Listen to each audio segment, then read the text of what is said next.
¿Qué sería de la teoría sin la práctica? ¿Y de la práctica sin la teoría? Teoría en Movimiento es un podcast de NEDIF sobre educación física, recreación y deporte.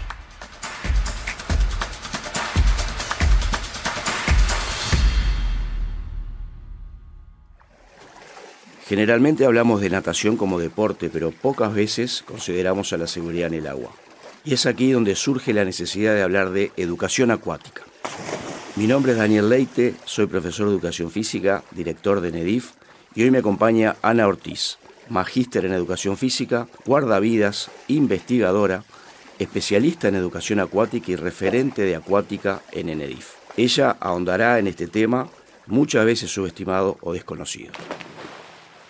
En primer lugar, Ana, como entrada en calor, nos gustaría que nos cuentes un poco sobre tu historia, sobre tu autobiografía acuática. Así que, bienvenida. Bueno, muchas gracias, Daniel. Un gustazo de estar acá compartiendo este espacio. Y bueno, mi historia acuática creo que comienza de niña compartiendo en la playa en familia. Si yo pienso para atrás, ¿qué recuerdos tengo? Tengo recuerdos de imágenes de la arena mojada, de esa agua de poquita profundidad que deja una ola cuando viene. Con mi familia íbamos mucho a la playa y eran días que esperábamos con ansias, que compartíamos con primos, con primas, donde hacíamos esculturas en la arena, jugábamos en el agua, y también los campamentos familiares en Santa Teresa, que era como un clásico de todos los años, donde compartíamos siempre con los mismos vecinos, donde íbamos a la playa a buscar berberechos a las 7 de la mañana. Y creo que eso son las huellas que más recuerdo del agua en mi vida. Y después ya en la niñez un poquito más grande, bueno, el nadar en el club que fui desde muy pequeña, Bohemios, y competir y ahí formar parte de un equipo, tener barra de amigos y todo eso asociado al amor por el agua y por nadar. Qué interesante, y cada experiencia es individual completamente. Sí, totalmente. Pero se vive en forma colectiva. Sí, eso, yo creo que hay como una influencia mutua, ¿no? El compartir con otros y que el agua esté vinculada a esos momentos que disfrutaste tanto, y a la vez el agua también es lo que hace que disfrutes más esas cosas. Bien, ¿cómo fue tu proceso de aprendizaje sobre el deporte en general y sobre la educación acuática en particular? El proceso de aprendizaje de técnicas, estilos, el nadar, etcétera. Bueno, del nadar siempre recuerdo, y además creo que lo recuerdo también por fotos que hay en mi casa, era nadar, aprender técnica, la tabla, una tabla larga que usaban para los profes para enseñarte a zambullirte, que te acostabas en la tabla de madera y mojada resbalabas y entrabas divino al agua. También el juego en la piscina abierta. Y bueno, y la invitación después de un campeonato interno del club para formar parte del plantel, y toda la emoción de eso, de que te elijan para formar parte de un plantel. Y después de la competencia, ¿no? Que era como siempre una aventura de compartir con amigos, de así como estás compartiendo con tu equipo, dejar todo en la piscina cuando te toca, las frustraciones, las alegrías de ganar o de ganar haciendo un relevo. Eso fue como mi introducción en el deporte. Yo lo recuerdo como momentos muy felices. Muy bien. ¿Y podés recordar alguno de esos clubes y lugares? Sí, bueno, yo nadaba en Bohemios y competíamos en ese entonces, estaba Felipe Vidal muy a cargo antes de que fuera Amena, pero fueron los orígenes de Amena, junto con mi profesor Miguel San Martín, que fue como un padre para mí. Organizaban los campeonatos, participaban varios clubes de Montevideo, entonces competíamos en cada uno de esos clubes, Juventus, ACJ Portones, ACJ Centro, bueno, en Bohemios mismo, y en el interior. Era ir a Florida a competir, a Minas, después ya más grandes a Buenos Aires, y bueno, ahí, eso es un poquito ahí los recuerdos. Volver afónica, de volver cantando en el ómnibus. Está buenísimo. Hemos experimentado esas Sí. sensaciones también. Bueno, vamos a la parte central. Nuestra parte central de hoy se basa en diferenciar o intentar ver cuáles son las diferencias entre natación y educación acuática. ¿Cuáles son esas principales diferencias, Ana? Tú que desde mi punto de vista sos la que más ha investigado en nuestro país y en la región sobre el tema y que sos la voz autorizada en este momento.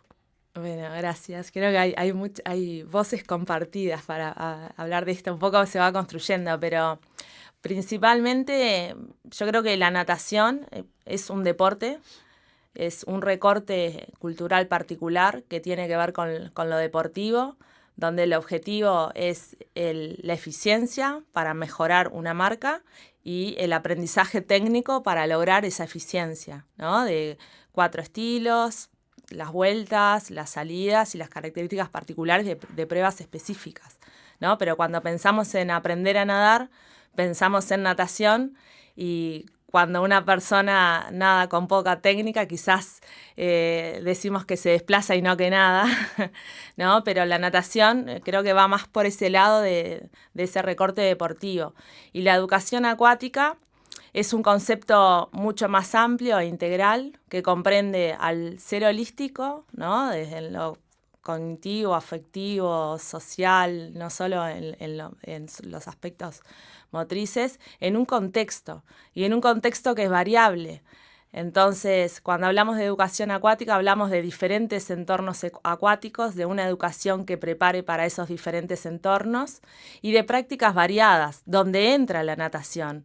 Entran todas las prácticas deportivas, pero también entran esas otras que hacen parte de nuestra biografía, como es cómo disfrutamos la playa en familia, o si ese entorno acuático o esa práctica tienen que ver quizás con la vida laboral, como puede ser una familia donde la pesca cumpla un rol importante. Perfecto. Y desde el punto de vista de la docencia, ya entramos en nuestra área también. ¿Cómo diferenciarías un perfil de educación acuática con uno de natación? ¿Cuáles son las diferencias? ¿Dónde están los puntos en común y dónde están los puntos diferentes? Bueno, desde la perspectiva de la educación acuática, hablamos de incorporar otros saberes, ¿no? Porque si yo tengo que enseñar para que una persona pueda manejarse adecuadamente en un río o en una playa, ya no hablamos de técnicas de nado, sino que hablamos de la competencia acuática. Y ese es el objeto de enseñanza de la educación acuática, la competencia, ¿no? El formar personas para ser competentes en diferentes entornos acuáticos. Y cuando hablamos de natación, hablamos de formar técnicas, ¿no? O quizás personas competentes para la eficiencia en las formas de nado, que habitualmente responden a entornos confinados, ¿no? A piscinas, y bueno, más en la especialización deportiva también está la modalidad de aguas abiertas, claro. Pero siempre respondiendo a eso de la eficiencia, de avanzar lo máximo posible en el menor tiempo posible. Y la educación acuática en realidad considera como diferentes parámetros, ¿no? Quizás si tengo que cruzar un río, no importa cuánto demore, sí importa que lo pueda hacer con seguridad, que pueda aprovechar las corrientes o considerar que el río me ofrece condiciones que pueden ser insuperables por lo que yo puedo nadar y optar por no atravesarlo, ¿no? Entonces, un poquito las diferencias creo que van por ese lado. Totalmente, parecería igual que las diferencias como que plantean perfiles distintos y de acuerdo a tu experiencia cómo se complementan esas dos áreas para una formación acuática integral, que en realidad es lo que buscamos, ¿no? Sí, yo creo que en el marco de una formación acuática integral, el deporte es muy importante, ¿sí? Los deportes acuáticos, pero también es importante pensar que nuestros alumnos van a pasar mucho más tiempo en el agua, ¿no? Con la familia, con amigos, que lo que puedan pasar en una piscina, en una clase nadando. Y a la vez, cuando nuestros alumnos vienen a clase, vienen buscando también aprender del agua. En general, los padres mandan a nadar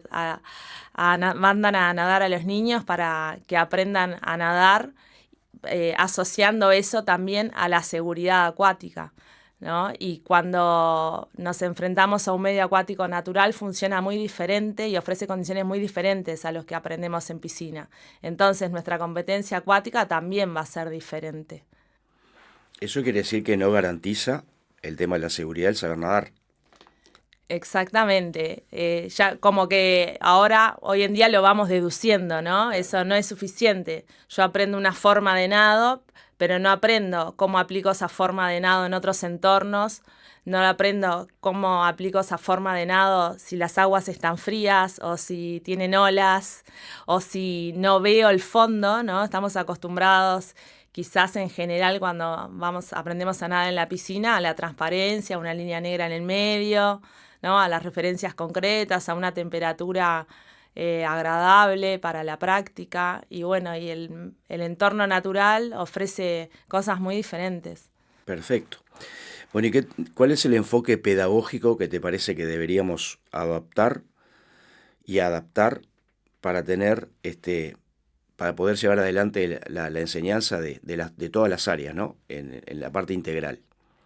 Sí, el enfoque pedagógico que más se da de la mano con la educación acuática tiene que ver con los métodos que utilizan como recurso principal la resolución de problemas, ¿no? Esos estilos de enseñanza cognitivos, creativos, ¿sí? Que las personas puedan resolver situaciones en el agua, que puede ser desde ir a buscar un objeto al fondo, ¿no? Sin lentes, como una dificultad, a elaborar una estrategia de nado, ¿no? Cuando no tengo referencias o usando, aún estando en piscina, referencias del entorno, simulando lo que puede ser una situación de aguas abiertas.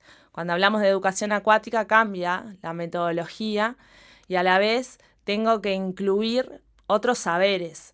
Y uno de esos saberes principales para lograr ese objeto de enseñanza que es la competencia acuática es también una forma de vincularnos con el medio. Por eso la metodología es tan importante. Si yo en las clases estoy acostumbrado como alumno a resolver situaciones, ¿sí? Seguramente cuando me enfrente a otros espejos de agua también lo vea como una situación a resolver. Las metodologías tradicionales de natación en general proponen todo lo contrario, ¿no? Donde yo le digo al alumno de qué forma, cuánto, con qué elementos se va a desplazar, qué ejercicio va a hacer, cuál es el movimiento específico. Entonces, desde el punto de vista de la seguridad, en esto de pensar a la persona en diferentes entornos acuáticos, como propone la educación acuática, de alguna forma las metodologías tradicionales de natación atentan contra esa prevención, porque no plantean el agua como una situación a resolver. Suena muy claro, muy lógico, y sin embargo hay tanta resistencia aún en estos momentos, ¿no? En varios clubes, en varias piscinas, en varios natatorios, ya sea privados como públicos, se sigue utilizando, como tú bien decías recién, la metodología tradicional de toda la vida, que evidentemente hace falta un poco más de investigación. ¿Cuál sería el concepto general para ti de cuál es la importancia o por qué es importante la educación acuática?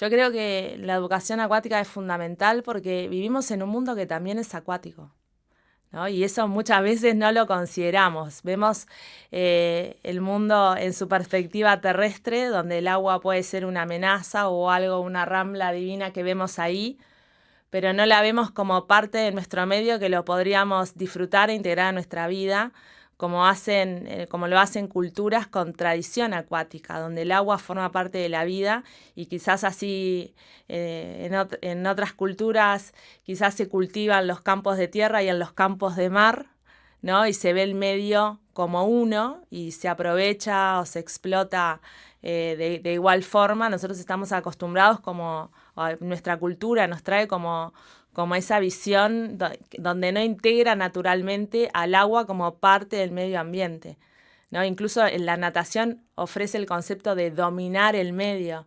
Claro. Y no de convivir con el medio, que quizás es el concepto que va más de la mano con la educación acuática. Es súper importante esa reflexión. Yo me acuerdo que hace muchos años, en la Rambla de aquí de Montevideo, que es la ciudad donde estamos ahora, se construyó de espaldas al río. Los bancos de la Rambla estaban para que te sentaras mirando a la calle y no mirando al mar. Es más, existen aún esos bancos todavía.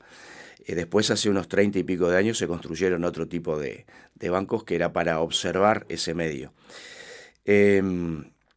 ¿Cómo abordarías la idea errónea, de acuerdo a lo que acabas de decir, de que la educación acuática es solo para aquellos que no saben nadar? Yo creo que si la educación acuática, yo creo que si el objeto de enseñanza de la educación acuática es la competencia acuática, el saber nadar o las técnicas son un paso más en la ampliación de la competencia acuática, pero no el único. Entonces, creo que el concepto de competencia acuática va más allá del dominio de las técnicas, ¿sí? Yo puedo ser un muy buen nadador, pero puedo intentar nadar en aguas abiertas, en Maldonado, en noviembre, y no tolerar el agua fría, y mis habilidades realmente no me van a servir. Voy a tener que salir del agua.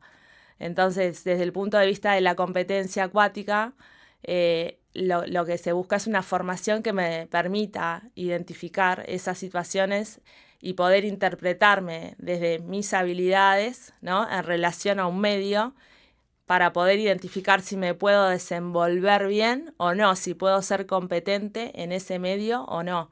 Entonces, desde esta perspectiva, creo que la competencia acuática, o sea, va mucho más allá, ¿no? Quien ya sabe nadar puede seguir ampliando su competencia acuática, ¿no? Puede aprender cómo manejarse en aguas abiertas, puede aprender otras prácticas acuáticas. De hecho, por ahí es que surgen los primeros cursos de formación de guardavidas, o salvavidas, como se llamaban antes, ¿no?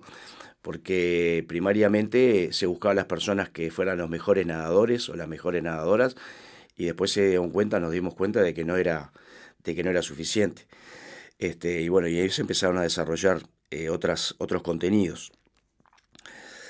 ¿Cuál para ti es el papel de la educación acuática en la prevención de lesiones en comparación con las clases tradicionales de natación? Y bueno, yo creo que la diferencia es esa, ¿no? Que la educación acuática puede brindar recursos a las personas para la prevención activa, o sea, evitar situaciones de riesgo, pero también como trabaja a través de la resolución de problemas para la prevención reactiva. Si estoy en una situación de riesgo, ¿cómo la puedo resolver de la mejor forma? O si veo a otra persona en situación de riesgo, ¿cómo la puedo resolver de la mejor forma que sea segura para mí y que pueda brindar mayor seguridad a la persona que está en el agua? Bien. Desde tu experiencia y de lo que hemos vivido juntos también, ¿existen métodos específicos para adaptar las clases de educación acuática a diferentes grupos de edad? Yo creo que si pensamos en la resolución de problemas y otro aspecto de la educación acuática, que es partir de la toma de decisiones personal, ¿no? En las clases de educación acuática se plantea una situación a resolver, pero a la vez diferentes niveles de resolverlo. Por ejemplo, la tarea es ir desde acá hasta la mitad de la piscina, ¿no? Y el alumno puede elegir si va nadando, si va agarrado de un borde, si va agarrado del carril. ¿Tá? Esa elección va a partir de cómo se percibe a sí mismo y de esa forma va a resolver la situación. Entonces, desde esa perspectiva no importa la edad, porque la persona va a resolver las situaciones de acuerdo a su desarrollo y maduración, siempre y cuando el docente plantee un proceso, una actividad centrada en el alumno, ¿no? Entonces, las metodologías y las propuestas naturalmente se van a adaptar a las personas. Y cuando planteamos las propuestas de esta forma, los alumnos, por lo menos en mi experiencia, aplicando esta metodología, ¿no?, de la educación acuática en edades preescolares y en escolares, los alumnos hacen el camino evolutivo que ha hecho el ser humano a lo largo de la humanidad, que es desplazarse en su verticalidad terrestre en el agua, ¿no?, el caminar, el saltar y horizontalizarse. A medida que la persona se siente cómoda con la cara en el agua, empieza a explorar la propulsión en una posición horizontal. A medida que el interés y las propuestas los van llevando a investigar el fondo o facilitando, esa posición corporal se va invirtiendo y se va explorando el agua en otras posiciones corporales, y a la vez el ser humano siempre nadó y no hubo siempre profesor de educación física o un técnico para enseñarle. Lo que había era una transmisión cultural, ¿no? Lo que hace lo que hacen sus pares, lo que hace su pueblo en relación al agua, y eso se va aprendiendo por imitación y porque a la vez los mayores son los que van enseñando a los niños. Y de ese proceso, desde una perspectiva antropológica, que es de lo que podemos encontrar registros o documentos, ¿no?, de ese tipo de investigaciones, los nados que van apareciendo son los nados rudimentarios, como puede ser el perrito, el crolcho, ¿no?, patada crawl con brazada a pecho. Cuando la necesidad es de trasladar objetos o de la pesca, aparece lo que puede ser un over y diferentes nados subacuáticos. Y cuando se plantean metodologías de resolución de problemas desde esta perspectiva, lo que aparece naturalmente es ese camino evolutivo de exploración acuática, en la medida que la persona persigue objetivos más complejos que proponen las tareas y que se siente cómodo en el agua, van apareciendo naturalmente esas formas de nado que son la base después de las técnicas, no solo de las técnicas de natación, sino de las técnicas deportivas, que a diferencia de estas habilidades básicas, ¿no?, pensando el nadar como una habilidad básica y una habilidad natural como puede ser el correr, el saltar, el trepar, ¿no?, el nadar también lo es, y esto lo evidencian, como te decía antes, culturas acuáticas. Las técnicas deportivas ofrecen un saber diferente, porque es un saber construido en función del análisis, ¿no?, conceptual y biomecánico de la mejor forma de hacer tal prueba, ¿no? Por ejemplo, hay una final olímpica, estudios biomecánicos, se define cuál fue la mejor técnica, por qué aquel nadador o nadadora nada mejor, lo estudiamos, bárbaro. Entonces, para lograr este movimiento se construye de esta forma, y esa no es la vía natural del nado, ¿no? Pero son saberes diferentes. Por esto también esto de que, bueno, los deportes acuáticos son un aspecto más en la ampliación de la competencia y un proceso de educación acuática, ¿no? Si respeta el desarrollo y la maduración, si se centra en las personas, en los alumnos, naturalmente hace este recorrido donde se van logrando las habilidades naturales y una vez que está esa buena base motriz, rica, variada, se aprenden con mucha más facilidad las técnicas deportivas. Perfecto.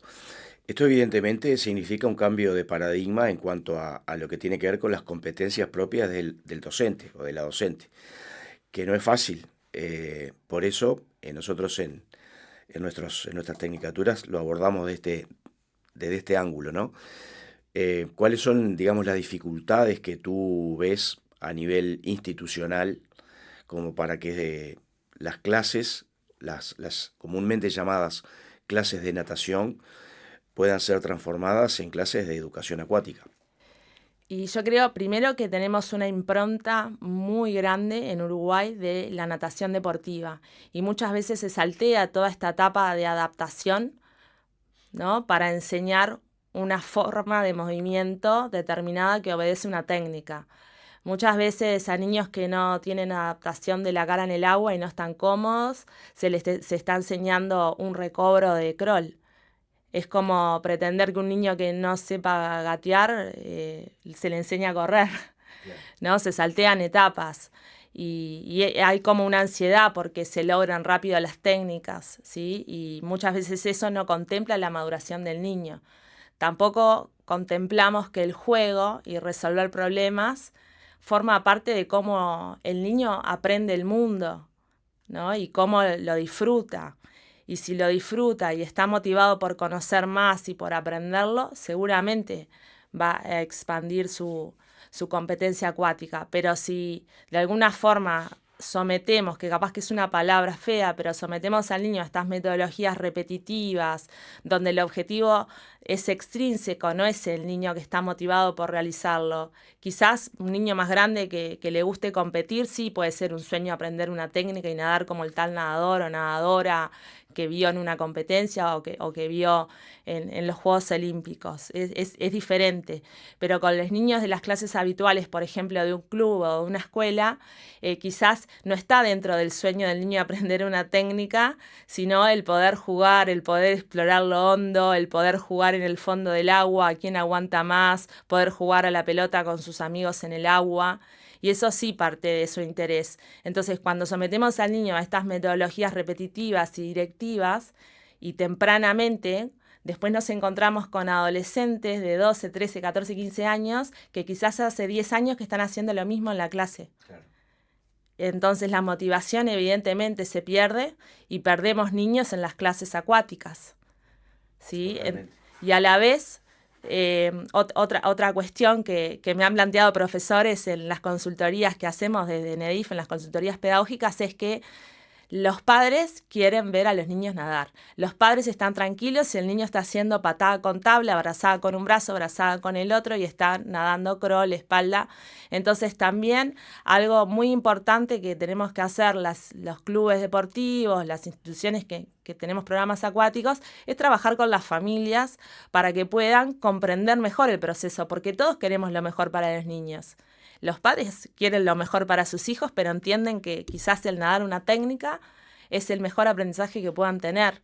Pero si podemos hacerlos conscientes de que pueden haber propuestas mucho más ricas que nadar una técnica está bien y tiene que estar, pero que también tienen que estar estas otras cosas para que su hijo pueda ser competente en el agua, pueda tener una mayor competencia acuática, creo que ahí sería un apoyo muy importante también para que los profesores puedan transformar las clases y que realmente sean más ricas, más integrales, más centradas en el interés de los niños.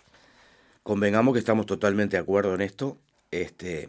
También es un desafío importante para las propias instituciones y para lo que son las comisiones directivas, las direcciones de departamento físico, las coordinaciones docentes.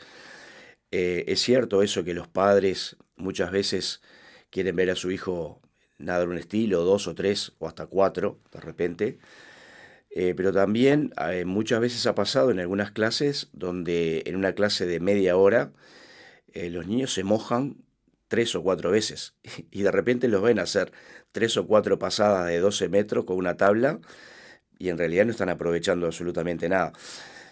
La pregunta anterior también iba un poco en cómo desde la gestión y de esto que tú decías de las consultorías pedagógicas que has venido realizando, ¿cuáles son los 3 o 4 puntos fundamentales en los que tendríamos que insistir en las instituciones para que a su vez podamos contagiar, valga el término, a las familias, ¿no? En definitiva, siempre el centro va a estar en el niño o en la niña que va a esa clase. Pero ¿cuáles serían los 3 o 4 puntos fundamentales que te parece que podríamos insistir para tratar de convencer? Bueno, yo creo que en ese camino lo más importante es la motivación, ¿no? Tener docentes motivados y disfrutando realmente de enseñar lo acuático. ¿Sí? Si no está la motivación, si el docente no está esperando a sus niños con una sonrisa, si no se maravilla con los aprendizajes de los niños, es muy difícil. Y en mi experiencia, cuando mostramos esta otra perspectiva de la educación acuática, el proceso interno que hacen los profes es muy rico, porque muchas veces los profesores acuáticos no se identifican realmente con enseñar técnica, pero con esto de jugar y resolver problemas y esto que es tan como del cotidiano, ¿no? Como, no sé, hay una cuerda abajo del agua y tengo que atravesar el agua tomado de esa cuerda, tengo que enhebrar objetos que están en el fondo, en una cuerda. Cuando planteamos este otro tipo de situaciones, he encontrado docentes que realmente se enganchan y empiezan a pensar otras actividades y cómo crear materiales diferentes. Y eso, eso es el primer punto de partida porque enriquece mucho, cambia el clima motivacional de las clases, porque empezamos a mirarnos a los ojos con nuestros alumnos, a observarlos más, porque tengo que observar qué es lo que sucede en la clase para ver por dónde sigo, ¿no? Para ver qué problema más complejo de esto sale o a qué juegan en el libre que les gustó de la clase para ver qué hago en la siguiente clase. Entonces ahí hay un proceso muy rico de retroalimentación que van descubriendo los docentes con los alumnos y que ya más allá de seguir en general una metodología como puede ser esto de la educación acuática, ya nos prepara para hacer otros procesos. Otra cuestión importante es el espacio físico. Estamos acostumbrados a usar la piscina de una forma lineal, por el carril, y es muy importante que empecemos a usar la piscina de diferentes formas, a organizarla distinta, a usar otros materiales, a usar los materiales tradicionales, pero de formas alternativas. ¿Sí? Y que siempre la clase sea una nueva aventura, que el niño llegue preguntando ¿qué vamos a hacer hoy? Y no que se pare con la tabla atrás del cubo esperando que le digan qué tiene que nadar. ¿Sí? Entonces también podemos pensar las instituciones en transformar nuestra piscina, ¿no? Una piscina que tiene paredes blancas, sin imágenes, o que solo tiene imágenes de nadadores adultos haciendo técnicas deportivas preciosas, está muy bien para la natación, pero desde la perspectiva de la educación acuática necesitamos un entorno acuático que invite, que dé curiosidad de explorar, que podamos tener, yo qué sé, yo me imagino la piscina ideal con cuerdas, con tirolesas, con plataformas, con objetos diferentes para ir a buscar el fondo, con imágenes de animales abajo del agua, de niños explorando abajo del agua, además de las técnicas. Y me imagino otros deportes, ¿no? Claro. Que haya pelotas de waterpolo, que hayan tablas de surf, que haya chalecos salvavidas, que hayan otros elementos en la piscina. Entonces, también institucionalmente, imagínate un papá o una mamá que va a ver a su hijo a una piscina ahora y que vaya a una piscina y se encuentre en un parque acuático, claro. ¿No? Sí, totalmente. Por eso te mencionaba lo del cambio de paradigma, porque lo hemos experimentado y vemos los resultados. De hecho, insistimos desde nuestra institución también para que eso vaya sucediendo. No es un camino fácil, pero es un camino que se va dando. Me encantó esa piscina que escribiste, está buenísima. Como para ir terminando esta parte central, Ana, ¿cómo ves el panorama de la educación acuática en Uruguay y en la región? Tú que tenés mucho contacto, incluso hasta fuera de la región.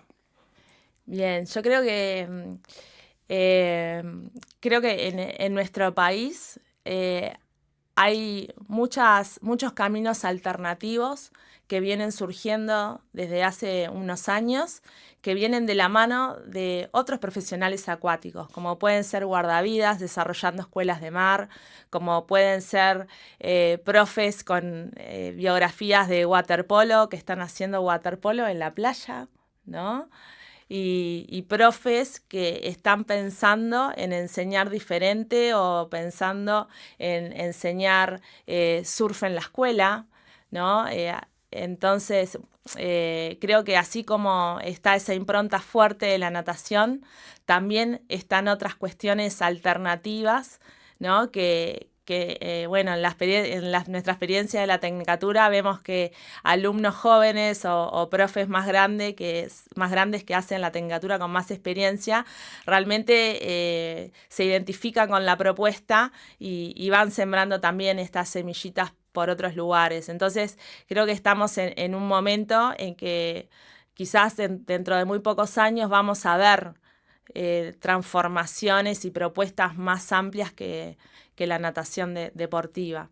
Y en la región creo que hay una impronta muy grande también de la natación, de las metodologías directivas, de lo que conozco, y estas vías más alternativas que van más de la mano con educación acuática quizás se visualizan más para la etapa de adaptación, pero como que después de que el niño ya se adaptó, hay que enseñar técnica, ¿no? Y no después de que el niño ya sabe técnica, vamos a volver a ponerle situaciones a resolver para que las resuelva con más competencia, porque ya sabe las técnicas de nado. Claro. Entonces puede resolver la misma situación que resolvía antes, pero seguro que mucho mejor y más difícil.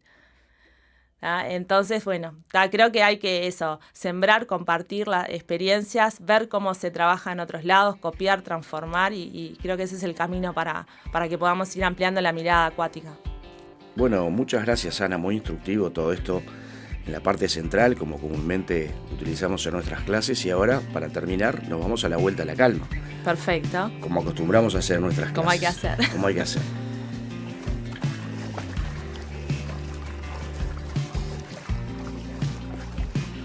Y bueno, y como vuelta a la calma, vamos a ir a una zona lúdica también, a una parte lúdica.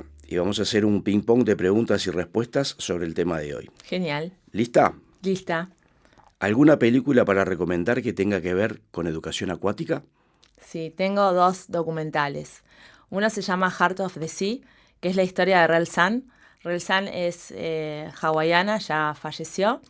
Ella fue, en general, cuando hablamos de personas acuáticas o de biografías sobre surfing, en general son sobre hombres. Ella fue, para mí, como el modelo de Water Woman, ¿no? Siempre se habla del Waterman como el que domina diferentes modalidades acuáticas. Ella fue una Water Woman hawaiana, fue guardavidas, instructora de hula, estaba muy involucrada con su comunidad y era una gran surfista. Fue la primera mujer filmada, ¿no? de esta era del surfing moderno, la primera mujer en surfar olas de 5 metros. Uh-huh. Y traje una frase de ella, de la película, que me encantó. Dice, antes de poder leer, podía leer el océano. Iba ahí todos los días. Qué increíble. ¿No? Estos pueblos de cultura acuática ancestral, donde el agua se transmite de generación en generación. Y bueno, ver cómo se expresa todo esto, el amor por el agua, por su comunidad, en esta mujer. El documental la relata de una forma muy linda, muy gráfica, con muchos testimonios sobre ella, y es realmente como un lindo modelo de educación acuática. Y otro documental es Fish People, que son diferentes historias de diferentes prácticas acuáticas. Hay de surfistas, hay de buceo pesca de buceo a pulmón libre. Entonces son las diferentes historias de estas personas de diferentes lugares del mundo en relación a su práctica acuática. Seguimos con el ping-pong. ¿Algún canal de YouTube o cuenta de Instagram que nos quieras recomendar? Sí, puedo recomendar todosalagua.uy. Muy bien. Que es la red del proyecto que llevamos adelante con Gustavo Fungi desde el año 2009. La red de Asociación AIDEA, que es la Asociación Iberoamericana de Educación Acuática Especial e Hidroterapia. Y Drowning Prevention Auckland, que es de Nueva Zelanda. Y como yo me especializo en prevención de ahogamiento, ellos están permanentemente produciendo contenidos muy buenos. Para mí son una gran referencia, así que recomiendo esas 3 redes, además de las de NEDIF. Continuamos. ¿Algún o algunos libros? Bueno, 2 libros. Uno es Playa Sola, de Ariel González, donde él trae los inicios del surfing, ¿no? y cómo se fueron descubriendo cómo se fue descubriendo él a través de la práctica del surfing y cómo se fueron descubriendo las costas uruguayas y otras costas en esta aventura surfera, y lo hace a través de cartas que se enviaba él con sus padres, y en ese libro está todo narrado de una forma muy, muy cálida y bueno, muy personal por momentos, pero es un muy lindo libro para leer. Y otro es La isla de las mujeres del mar, de Lisa C., que habla sobre las mujeres buceadoras de la isla de Jeju, que es una práctica que se realiza desde el año 1392. Entonces son mujeres que bucean a pulmón libre, que descienden 20 metros todo el año, que recién desde los años 70 usan trajes de neopreno y que hoy en día tienen cooperativas de trabajo, explotan sus campos de mar, cada cooperativa tiene su campo de mar, y bueno, y comercializan sus productos. Para poder hacer eso, la práctica requiere toda la vida, y quedan las últimas que todavía bucean, que tienen 80 y 90 años. Porque en esta cultura moderna, las chicas más jóvenes tienen más oportunidades de estudiar en el continente, entonces, bueno, se pierde esa oportunidad de la experticia que se gana a través de los años para lograr ese alto rendimiento, ¿no? en su práctica. Bien. Culminando con el ping-pong, entonces, la última. ¿Algún artículo u otro material que tengas ganas de recomendarnos? Sí, para profes, para educadores acuáticos y técnicos, los recursos pedagógicos de AIDEA, de la Asociación Iberoamericana de Educación Acuática, están muy buenos porque están escritos de una forma coloquial, de un docente a otro docente, compartiendo experiencias y de diferentes áreas de la educación acuática. Y se pueden descargar online de forma gratuita. Y sobre educación acuática preventiva, un artículo que escribimos con la doctora Polonia Albarracín, el doctor Juan Antonio Moreno Murcia y la doctora Rita Pinto, donde sintetizamos todas estas competencias acuáticas preventivas que se tienen que abordar para esto de la competencia acuática. Y a la vez profundizamos en la metodología, ejemplos de actividades, y en español creo que es lo que hay escrito más completo. Perfecto. Terminamos con este ping-pong. Perfecto. Ahora, para cerrar, te vamos a dar la opción de que nos tires algunos datos rápidos que quieras compartir, como para ir cerrando el episodio de hoy. Bueno, el primero es que no saber nadar no debería ser considerado como un predictor del ahogamiento. En las investigaciones epidemiológicas, es decir, esas investigaciones que analizan todas las muertes que hubieron por ahogamiento en diferentes países, solamente entre el 1 y el 2% de las personas que se ahogan son las que no saben nadar. La persona que no sabe nadar no se arriesga. Y cuando sabemos nadar sin asociar eso a conocimientos de seguridad acuática, eso aumenta nuestra exposición al riesgo. Otro punto importante, otro highlight, es que el saber nadar está influenciado por aspectos socioculturales.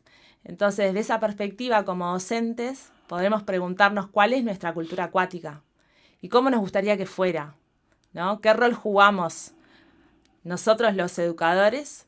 ¿Qué rol juega el Estado en esa cultura acuática que podríamos soñar a futuro, ¿no? Queremos más personas acuáticas, pero a la vez más personas que comprendan diferentes medios acuáticos para disfrutarlo con seguridad.